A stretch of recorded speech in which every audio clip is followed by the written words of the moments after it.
I knew I needed resources if I was going to track down Roscoe Bob Bryant, and hunting Plummer looked like a good way to get rich quick. As the local vigilantes exposed him as the leader of the bandits and put a generous price on his head. Plummer rallied his gang to plunder one last gold mine before making their escape, and that's where I thought I'd find him.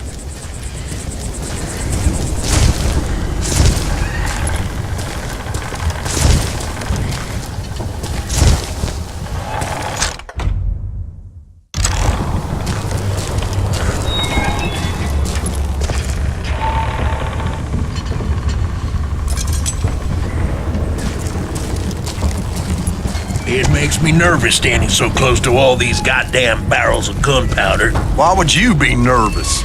No one has the cojones to come after us. As long as you don't light up a cigar, we're fine.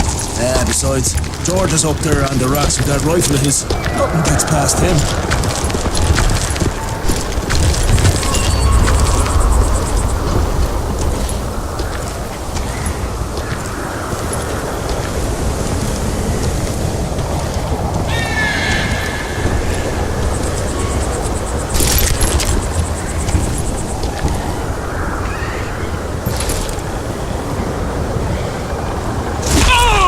As my late father pointed out to me more than once, God made men, but Samuel Colt made them equal. Yeah?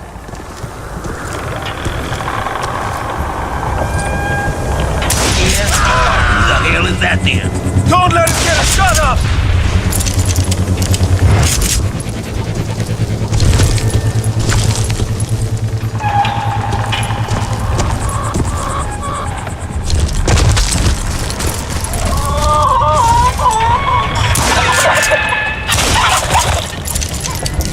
I knew that dynamite wasn't mine, so I decided the polite thing would be to return it.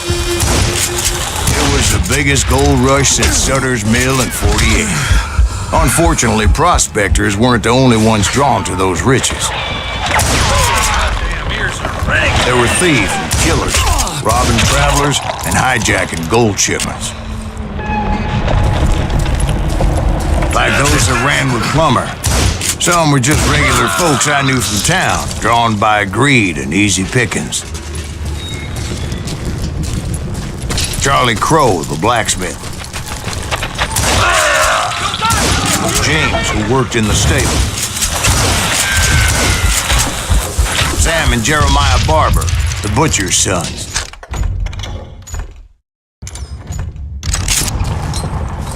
Ordinary citizens who lived a double life. Stealing and thieving and murdering their neighbors.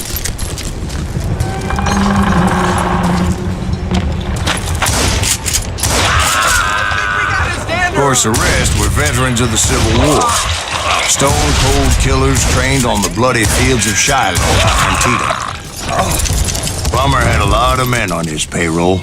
A hell of a lot. That son of a bitch pretended to protect the public with one hand while stealing them blind with the other. He set up a defensive perimeter which I had no idea how to breach.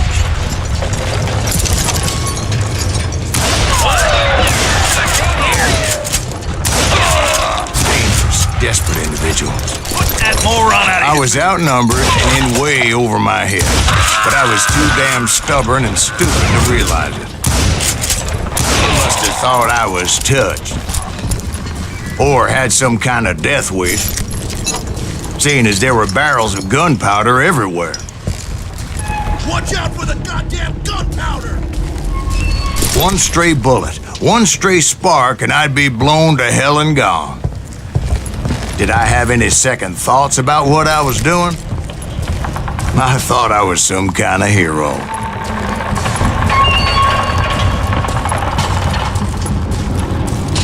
I finally made it past and headed on to meet my destiny.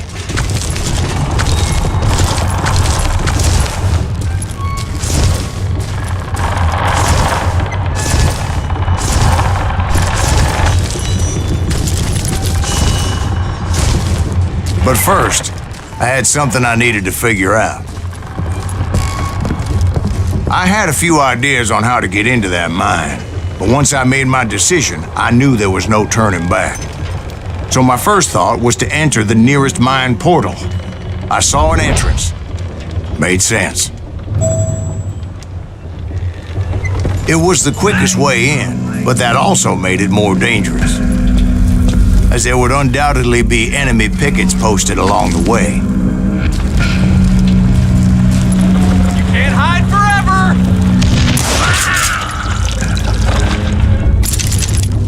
Someone kill him!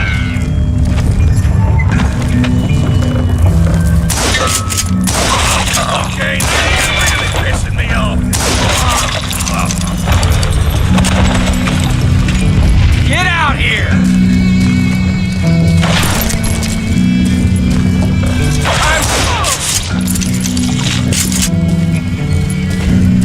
Besides, once you enter a mine like that, it's easy to get all turned around. And that confusing maze of corridors wouldn't even be the worst of it. Some of those shafts could be as deep as hell.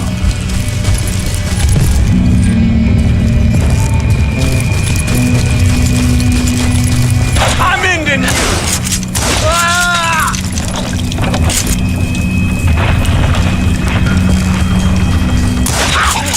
A single stumble or misstep can easily end in a deadly plunge to oblivion. I do not deserve to die like this! Know yourself, coward! Quick reflexes often make up for lack of common sense. Luckily, I was never one to be easily bushwhacked. I would just need to be careful not to blow myself to kingdom come.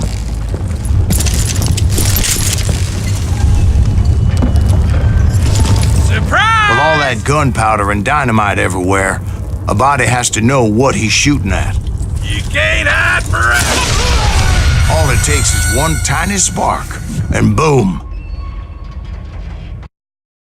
There he is! You ain't beefing.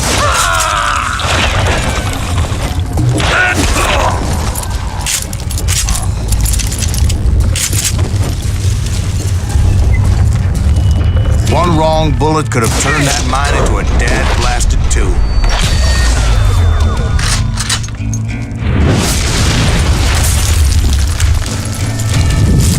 I freely admit that my plan of attack was not just moronic, but clearly insane.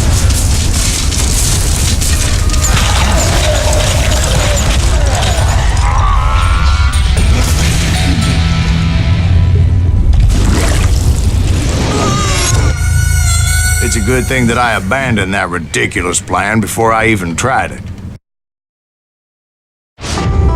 Instead, I spotted a ladder, a way into the mine from the opposite side.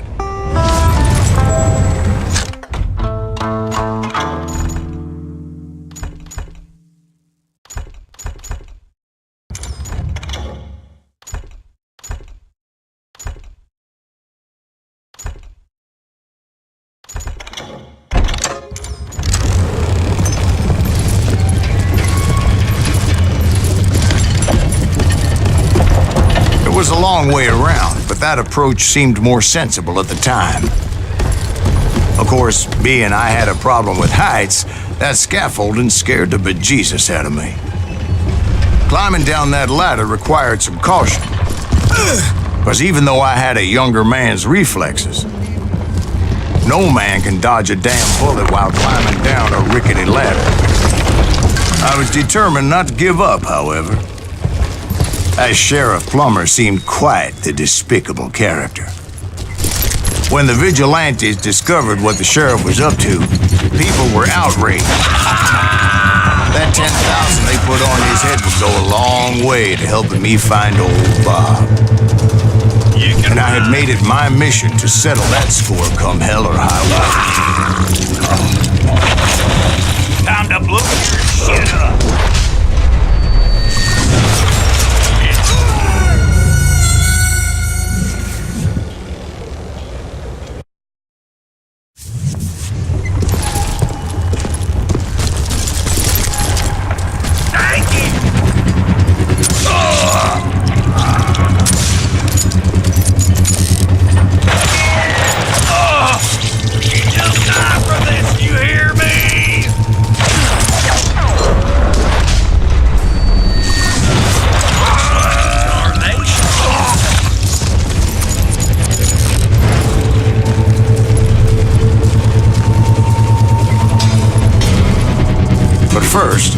I would have to make a choice. Take the elevator or climb the ladder.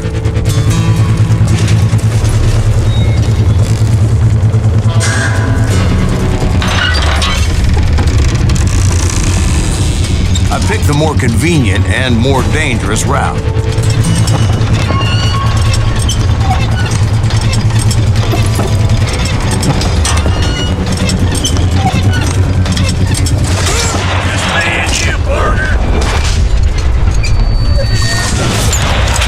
What the heck just happened?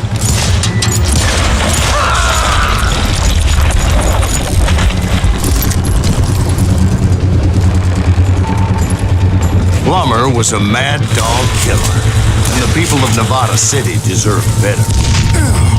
Nevada City? Well, I thought Plummer met his maker in Bannock, Montana.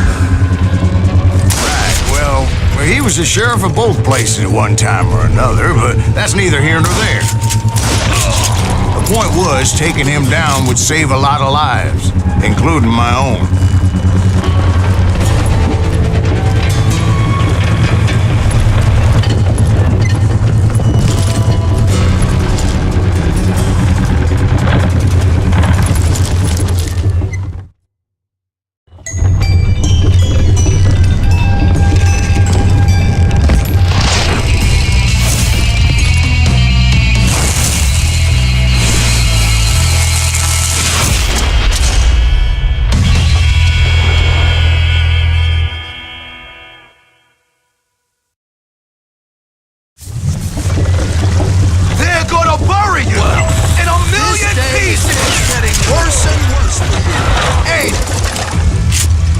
Plummer was clearly unhinged, and I could see right away that this was gonna take some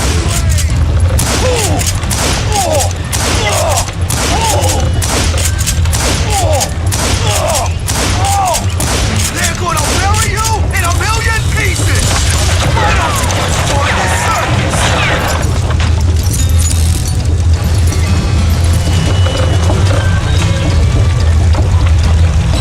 You ain't taking me! I need some help here! Come on, boys! Take this cocksucker out! Yeah, you know you can't beat me.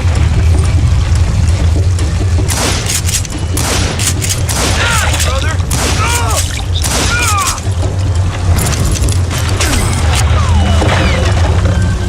I can kill you with either hand!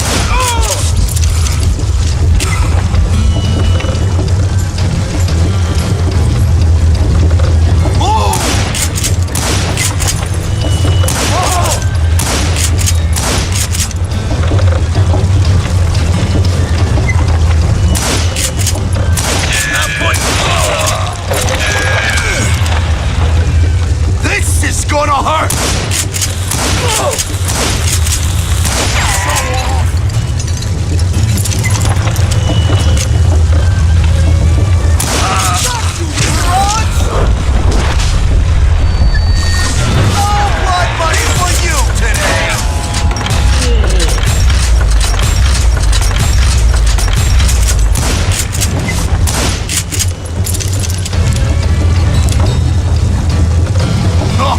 Guess you've had enough! I can shoot too!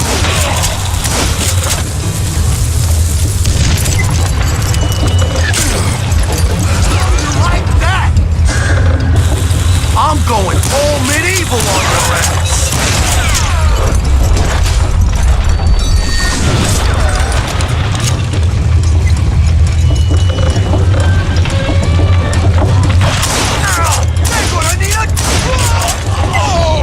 So that's how Henry Plummer died.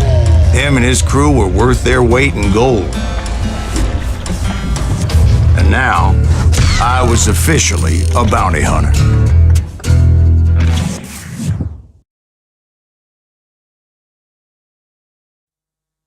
So, did you finally go after that Bob feller? Well, I heard word he was in Kansas with John Wesley Hardin. So that's where I went. Where in Kansas?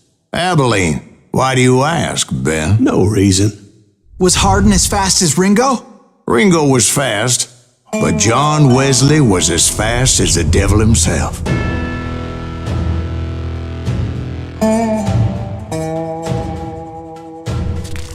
Hell, he killed his first man at 15. From that day forward, he had a price on his head and wouldn't back down for nobody, not even Wild Bill Hickok himself.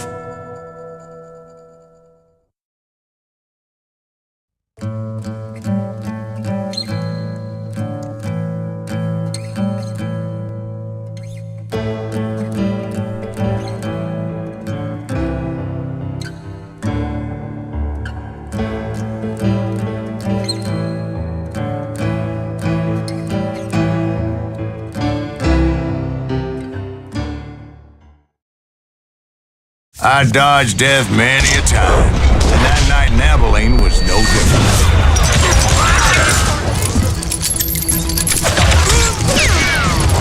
I was there with the intention of finding that bastard Bob and collecting the bounty on John Wesley.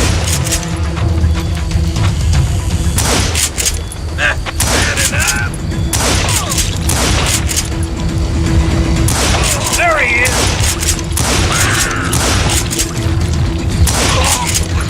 Son of a bitch is killing everybody!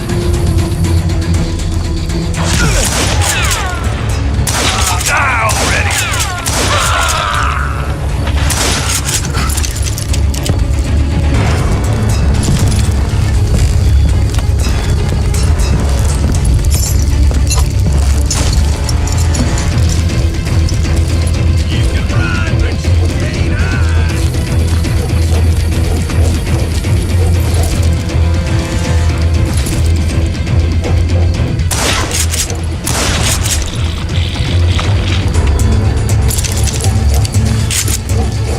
I thought the Texas Rangers got heart. Yeah, that's what they want you to believe.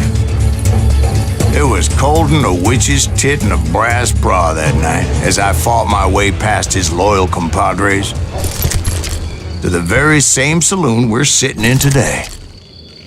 Look around and imagine this place painted in blood. Hardin was waiting for me, and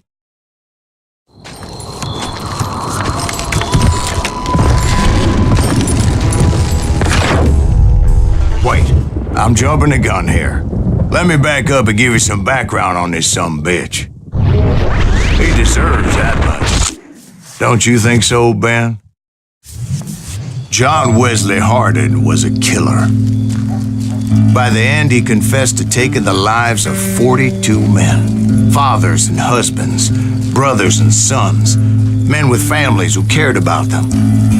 He was a bona fide folk hero by then, and had amassed a gang of armed miscreants and other assorted thugs.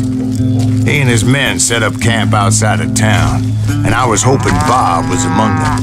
Shit, it's cold out here. Freezing my giblets off. Ain't right, we gotta stay out here keeping watch like this. We ain't no stupid enough to go after Hardin anyway. Better 3 hours early than a minute too late.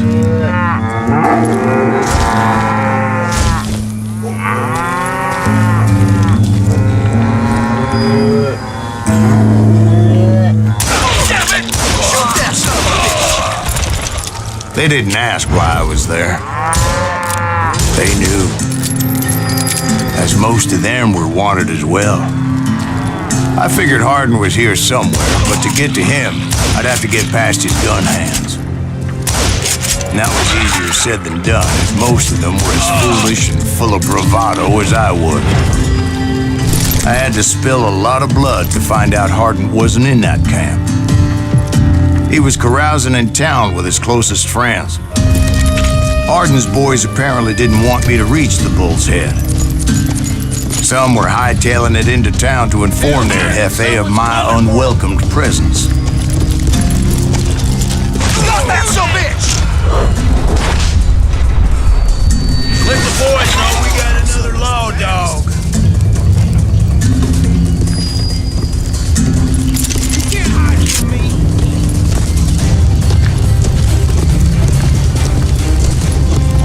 I wondered if Bob was among them.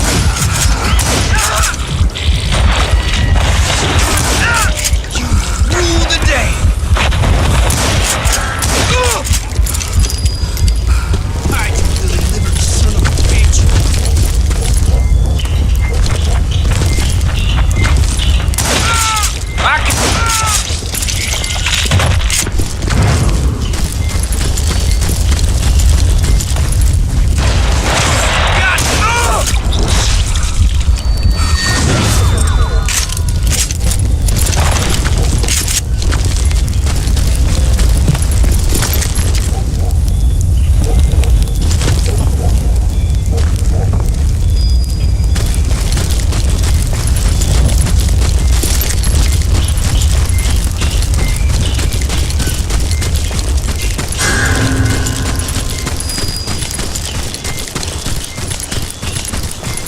and I steeled myself for the fight ahead. For as good as I was, deep down I wondered if John Wesley wasn't just a little bit better. Before I could test my mettle against Hardin, however, I would first need to dispatch his cadre of hired killers. Most of these degenerates were beyond redemption, but John Wesley might have been a different story. I didn't learn until later that that night was in fact his birthday celebration. Can't get a good shot at it.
I think I already mentioned that I found Hardin in this very saloon.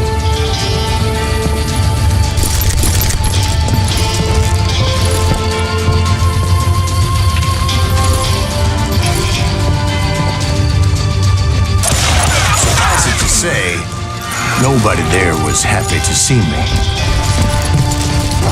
Watch where you're shooting.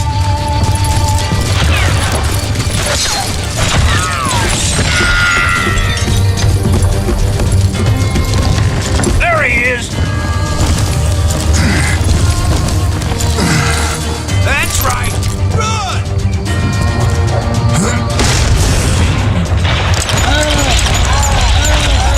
In fact, I felt a certain hostility. God damn him!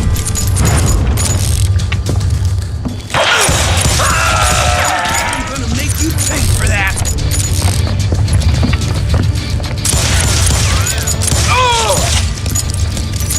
Put you down!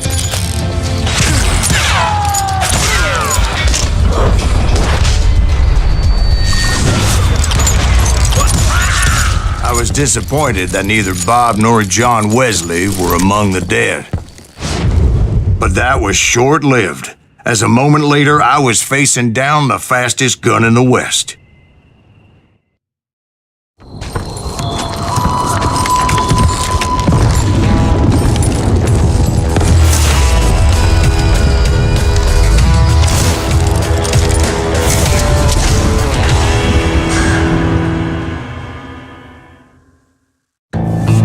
I felt a bolt of adrenaline, or maybe that was fear. He was well known for his tricks, and I knew I'd need my own if I was ever to defeat him.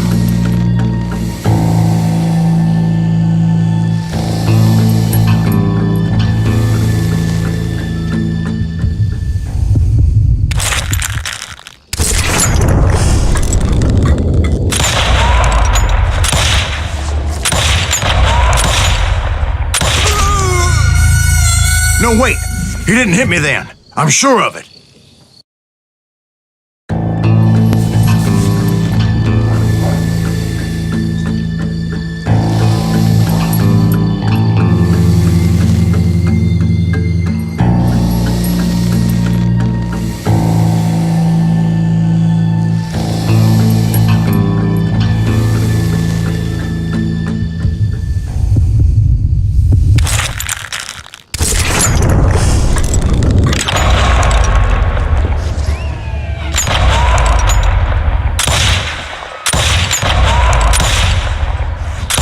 That man was faster than grease lightning. But being inebriated as he was, he didn't count his shots. And now, he was at my mercy. So he didn't die? No, I sent him to prison. Years later, after he was free, some restless avenger took his life. Shot him in the back at a saloon just like this one. Anybody up for another beer? Ben?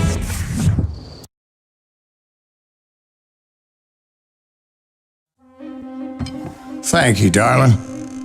Yeah, some say revenge is a dish best served cold.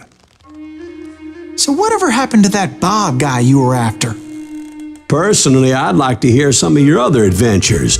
Like, I don't know, did you ever go toe-to-toe with a red man?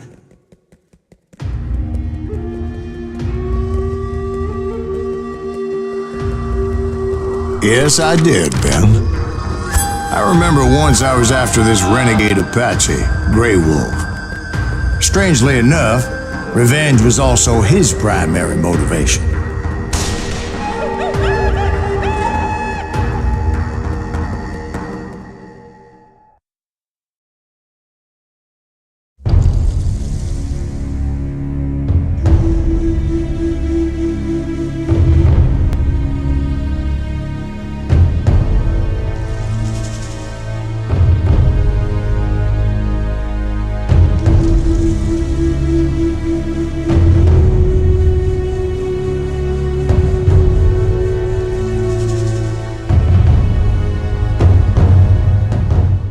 A bounty was put on Grey Wolf's head, and that's how I came to hunt him in the mountains.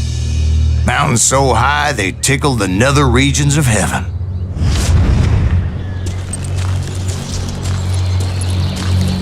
Grey Wolf was a Chiricahua Apache medicine man who had led a war party in revenge for a massacre against his people. The U.S. Army had attacked his tribe during his daughter's sacred sunrise ceremony, and the slaughter was unspeakable. I understood his anger, as there's nothing more traumatic than seeing those you love die in a cruel and painful death. Right from the beginning, I couldn't shake the feeling that Grey Wolf was watching my every move. He led a band of young Apache warriors who wanted retribution and were more than willing to die for him.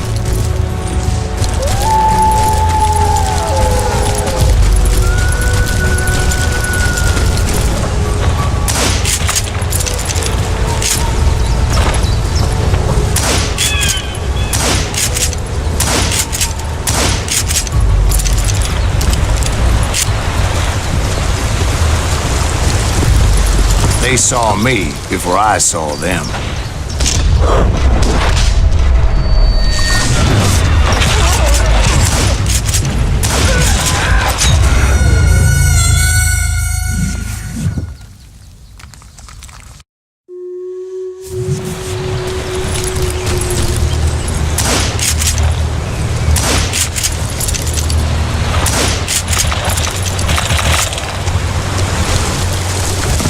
They saw me before I saw them.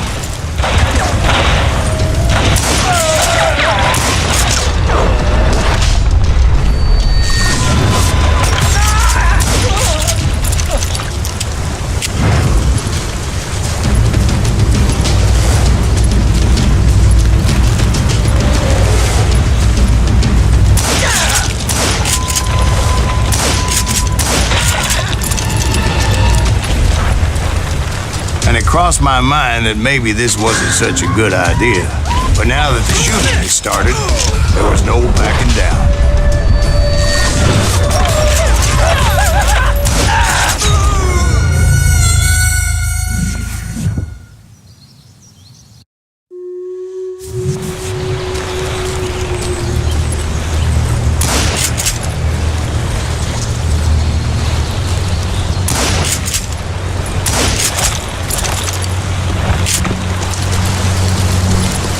They saw me before I saw them.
was rugged country, the winter home of the Chiricahuas. That's why they had retreated there.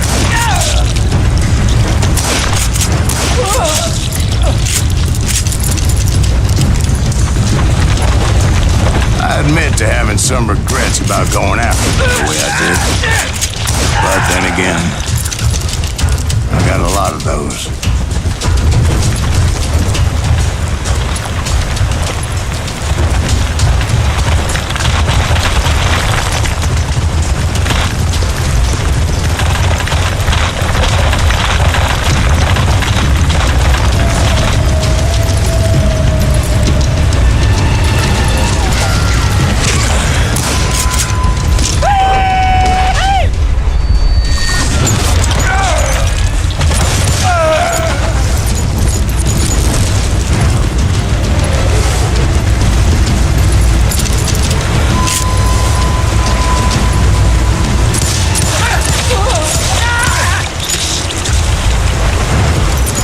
Did you find Grey Wolf?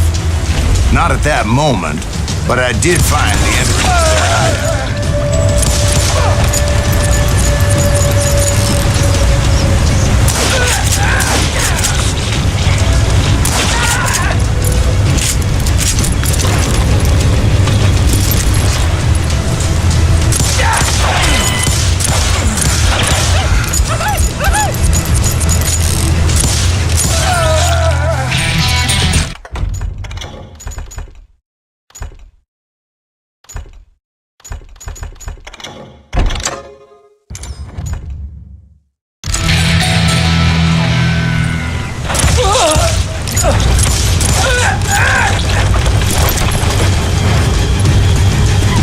Crevice that led to a deeper cave. No carrying in there. Yeah, but it's not out of bravery so much as pure, angry cussedness.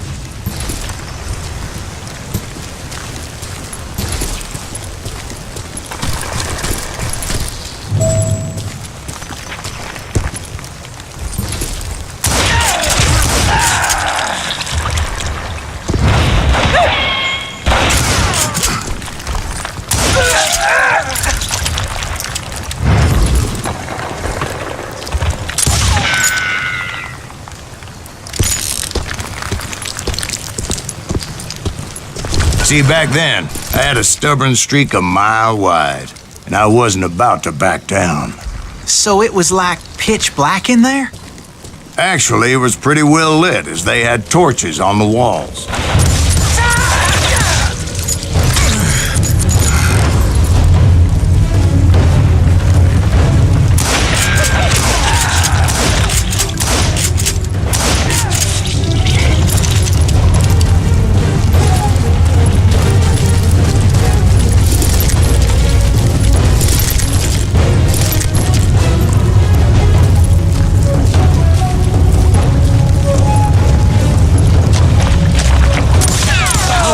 His cave. Big as hell, Ben. Chiricahua had hid out there during the Indian Wars.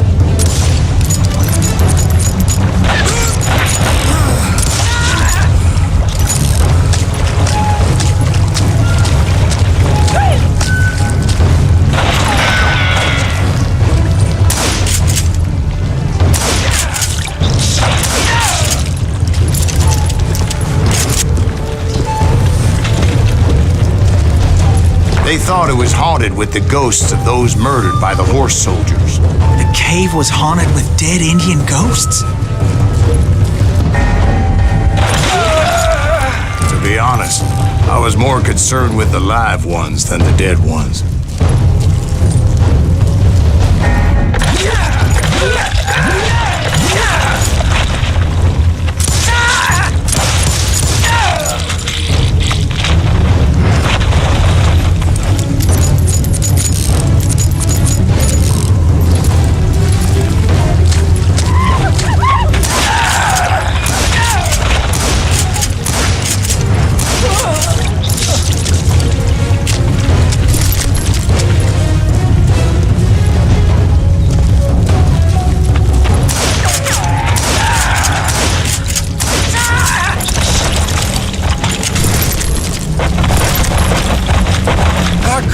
know so much about engines? A few years back, I was married to 2 Mescalero women.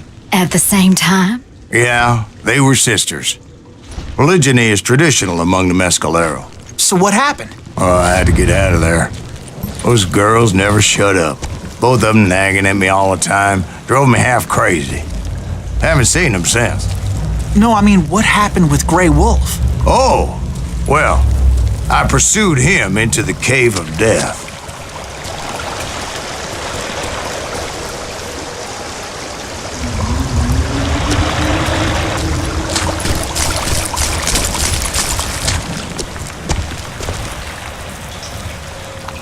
I came upon this flooded grotto, and that's when I saw him. He came to me unarmed and unafraid. His voice echoed in the shadows, and I sensed he meant me no harm. You carry great darkness in your heart, and if you do not release it, it will claim your soul. The sound of his voice put some kind of ancient Indian spell on me.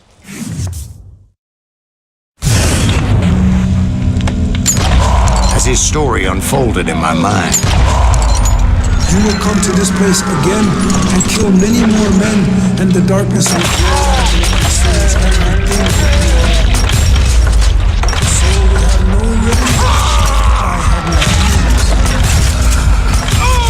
He said I was a great warrior, a coyote man, unequaled by any other pale-faced warrior, or something like that. The snakes will bite shadows of your past until a many poisons your heart. An echo of the song of the dead summons the spirits deep from the ground.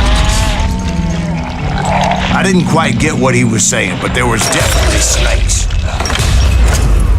And indeed, his warriors surrounded me and attacked me like hungry wolverines. They couldn't stop me though, and Grey Wolf wasn't in the mood for idle talk.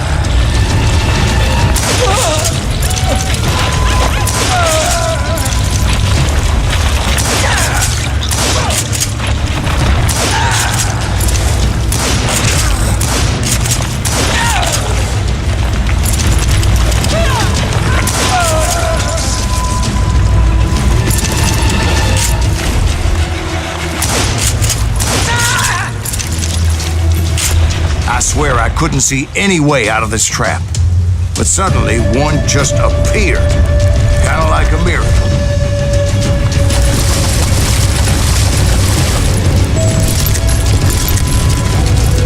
I felt like I would be lost in that damn cave forever. Finally, I found myself back outside, perched on the edge of a precipice, overlooking a thundering whitewater river. To get where I was going required several leaps of faith, but no way in hell I was turning back. I chased after him, determined to make him explain the meaning of all that mumbo-jumbo. Mumbo-jumbo is right. Are you making this all up as you go?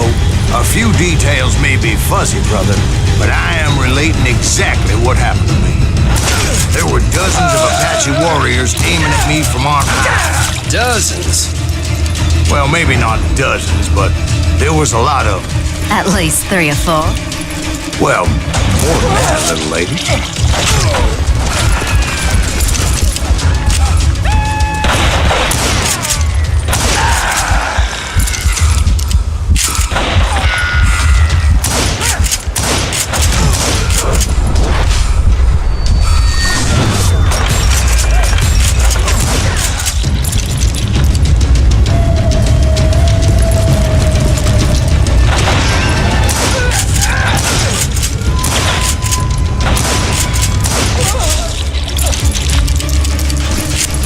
Steep climb up creek ahead of me and scrambled up those rocks like a mountain goat.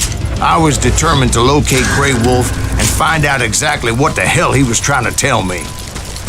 And wouldn't you know it, that crafty son of a bitch led me right into a trap. What kind of trap? Well, son, there had to be at least 100 Apaches surrounding me. 100? God be my witness. Oh, come on. Who are you kidding? Hey, I believe you. Come on, tell us how it ended. All right, but I'm not gonna drag this out. Where were we? You were surrounded by 100 Apache warriors. Well, I didn't take the time to count them exactly, but there were a lot of them.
And in the end, a path appeared before me that I had not seen before.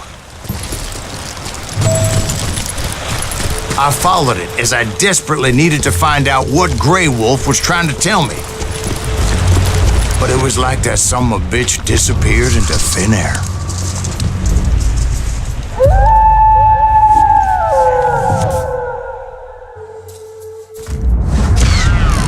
Never did find him. And never did collect my goddamn bounty. Thank you, darling. It's interesting how the truth can sometimes seem might malleable, depending upon your point of view. Like how those dime novels make you out to be something you're not? Jack, don't be starting trouble. No, he's right. They do tend to exaggerate. Did they exaggerate your part in taking down the Daltons? Well, I was there in the flesh, boy, so I saw what happened firsthand.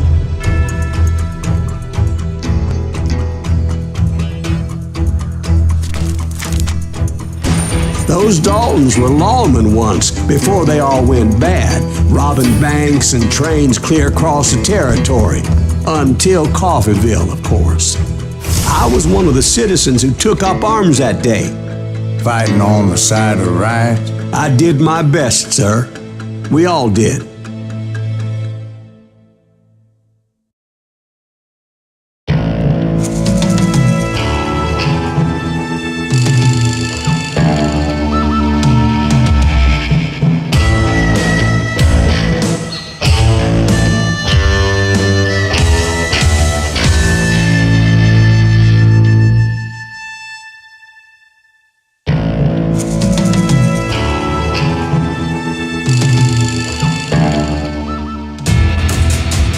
It was early morning. One of my friends was a local gunsmith, and he handed out firearms to anybody who'd take one. You see, the Daltons got it in their heads to rob two banks at the same time. Two banks on the same damn street.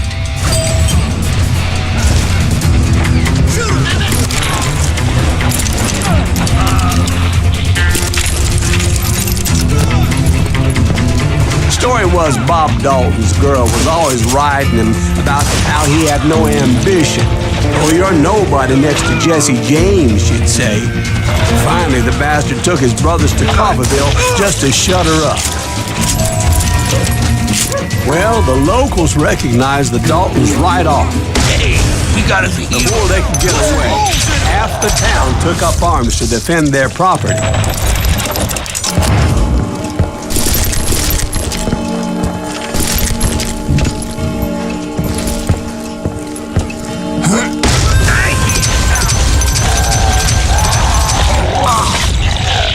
The brothers paid dearly for their stupidity, but everybody knows they had it coming. There's more to it than that. I read all about that day, so I know for a fact that it went down very differently. First of all, it was high noon. A posse of U.S. deputy marshals were on the rooftop across the street. Get ready, boys. They're gonna make a move. The lawmen had been tracking the Daltons for months, and now they finally had them dead to rights. Among them was a bounty hunter feared by many a lawbreaker. This man had no intention of letting the Daltons slip away. They met an adversary that day who had no fear and offered them no quarter. The marshals tried to get the Daltons to surrender. This bounty hunter knew that the brothers were far too proud to ever lay down their guns. So he went in there alone to confront those criminals. One of the marshals shouted, "Where are you going? Are you crazy?" Hey, where do you think you're going, dumbass? How do I find them? He saw a way to get around to the back of the bank.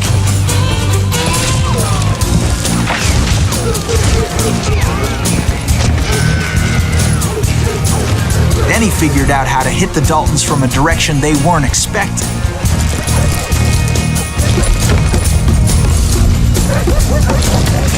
A moment later, he was climbing up a steep ladder, laughing at danger as he did.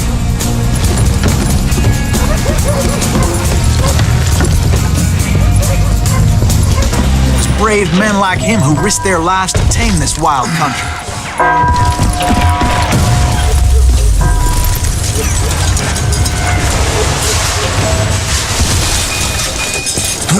We've got company.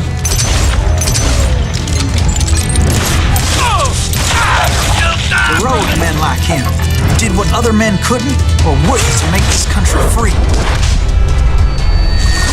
Jim Boone, Davy Crockett, who died defending the Alamo.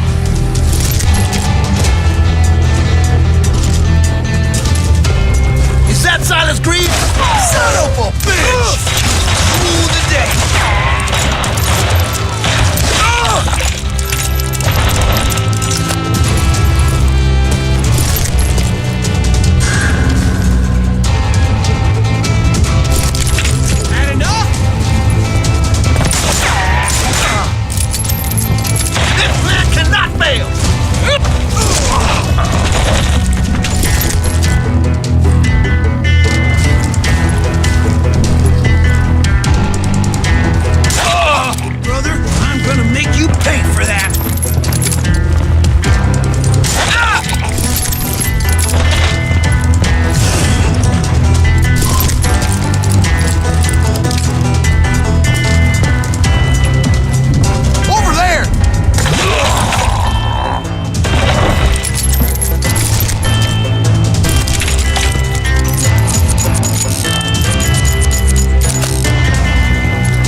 Came away victorious, taking down those thieving Daltons.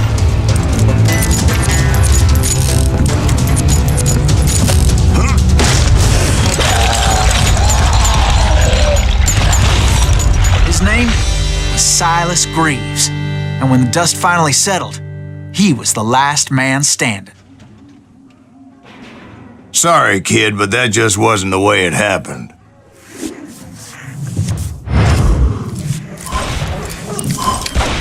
It was early evening, not high noon.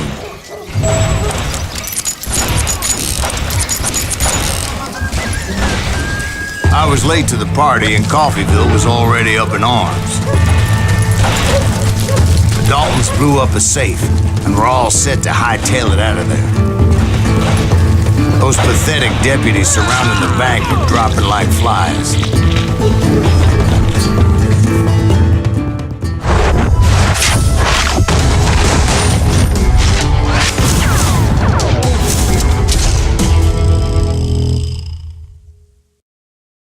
I'd been tracking those jokers for months, waiting for them to do something reckless. Blake him! And finally, they did. Those stupid bastards decided to rob 2 banks at the same time in the same town where everybody knew them. But they still had friends in Coffeeville.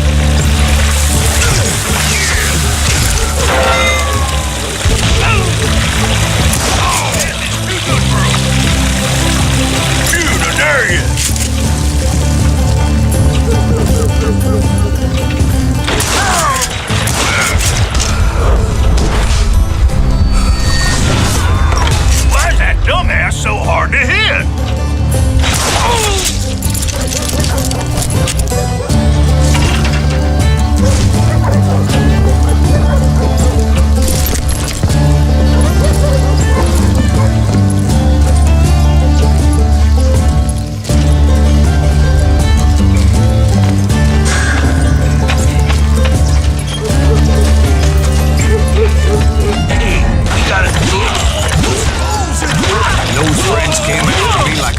Wild dogs, tooth and nail.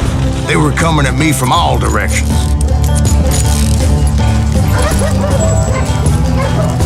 I caught sight of the Daltons running with the money and didn't want to lose them. Problem was, they knew the town better than I did.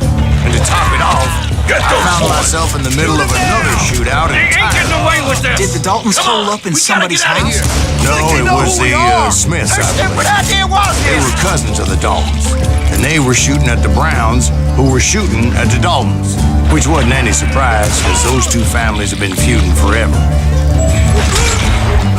Since the Joneses are related to the Browns, they shot at the Smiths, pissing off the Heimhoffers, whose daughter recently married a Smith.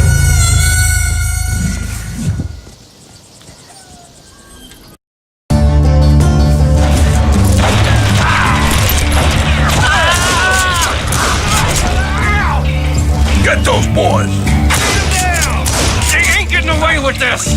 Come on! We gotta get out of here! I think they know who we are! How stupid idea was this? Right out!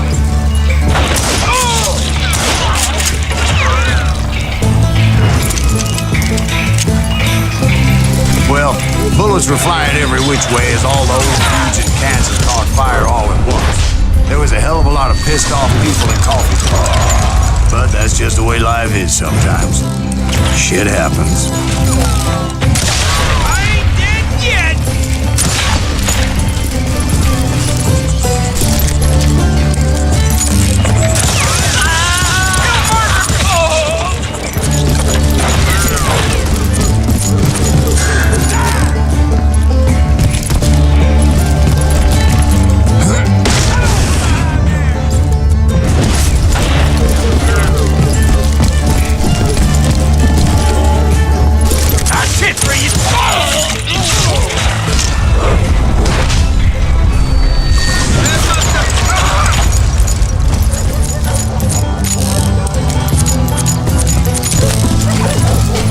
Dalton boys knew I would never give up. Those Daltons weren't the sharpest knives in the drawer, but they always stood together. They set a trap to slow me down and allow at least 2 of them to escape. The 3rd brother stayed behind to plant me, just in case that trap of theirs didn't work.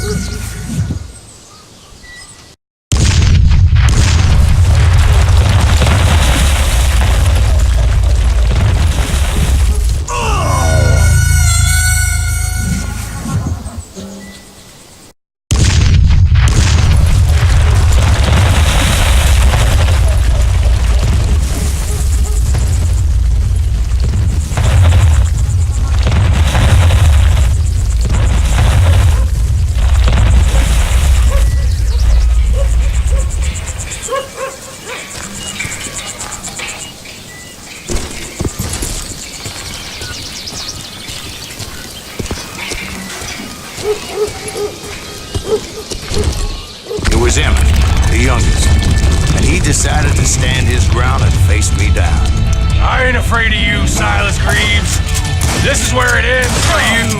He was determined to protect his brothers. I understood how he felt. Taking me on all by his lonesome wasn't exactly a recipe for a long life. You ain't getting by me, Greaves.